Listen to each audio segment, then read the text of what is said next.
मेरे हाथ में 2000 रुपये का नोट और दूसरे हाथ में 2 रुपये का सिक्का, दोनों ही मेरे हाथ से गिर जाए तो बताइए आवाज़ कौन करेगा, नोट या सिक्का? ऑफ कोर्स सिक्का। चिल्लरी आवाज़ करते जाते हैं जब वैल्यू बढ़ जाती है। दैट मीन्स आप कनेक्ट कर सकते हैं अपनी लाइफ में। जो लोग आपको निगेटिव बोलते हैं, बार बार कोसते हैं, समझ लीजिएगा वो लोग चिल्लर है और आपको अपनी वैल्यू बढ़ानी है। खेल चल रहा है, प्लेयर्स खेल रहे हैं और ऑडियंस चेयर अप कर रही है, चिल्लाती भी है, ताने भी मारती है, आवाज़ तो करती ही रहती है। कोई भी खेल में आवाज़ कौन करता है? प्लेयर्स आवाज़ करते हैं या ऑडियंस आवाज़ करती है? Of course audience. That means आपकी ज़िंदगी में बहुत सारे लोग आवाज़ करने लगे तो समझ लीजिए आप सच्चे खिलाड़ी हो और वो ऑडियंस है। जब आपके पास ये एटीट्यूड आ जाए ना तो आपको कोई रोक भी नहीं सकता। मैं आपको यही कहना चाहती हूँ कि दिल की आवाज़ ज़रूर सुनो, कोस एक एटीट्यूड अपनाओ, जिसे हम कहते हैं नेवर गिव अप। इतने सारे लोग हैं जिन्होंने ये एटीट्यूड अपनाया और अपनी लाइफ को चेंज कर दी है। सबसे बड़ा एग्जाम्पल है अब्राहम लिंकन। इनसे एक इंस्पिरेशन मिलता है।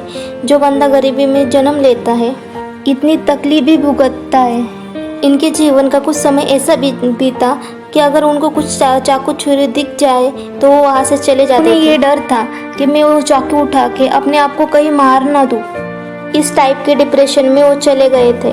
बिजनेस में भी फेलियर, उसके बाद वो पॉलिटिक्स में चले गए, उसमें भी उन्हें असफलता मिली, कंटिन्यूसली फेलियर।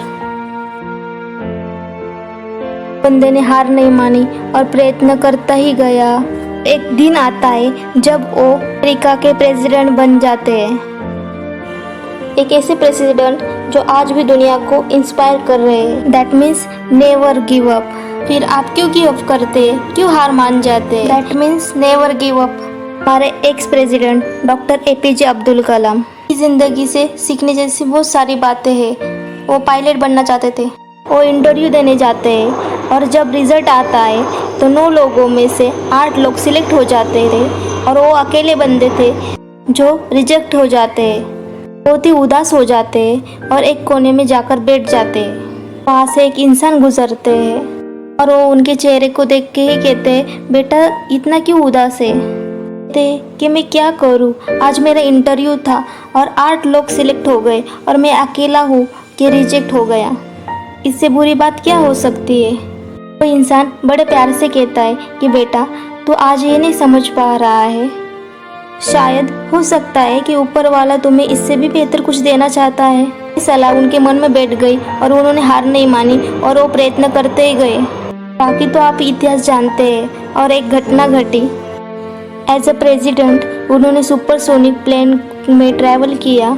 जब वो लैंड करते वहाँ पे बहुत सारे पायलट रहते जो उनके पद को सलामी देते, सैल्यूट करते। सब लोग उन्हें सैल्यूट करते। तब उन्हें याद आता है कि उस दिन में अगर पायलट बन जाता शायद आज का दिन उन्हें नहीं दिखता। उनमें वो एटीट्यूड था, that means never give up. इसी एटीट्यूड ने उन्हें कहाँ से कहाँ पहुँचाया। जी दोस्तों, अगर ये एटीट्यूड आप में भी आ जाए तो हम लोग चीज़ गलत ना हो जाए, मुझसे कुछ गलती ना हो जाए, इस डर से भी कुछ नहीं करते। याद रखिए, गलती वो ही लोग करते जो कुछ करते हैं।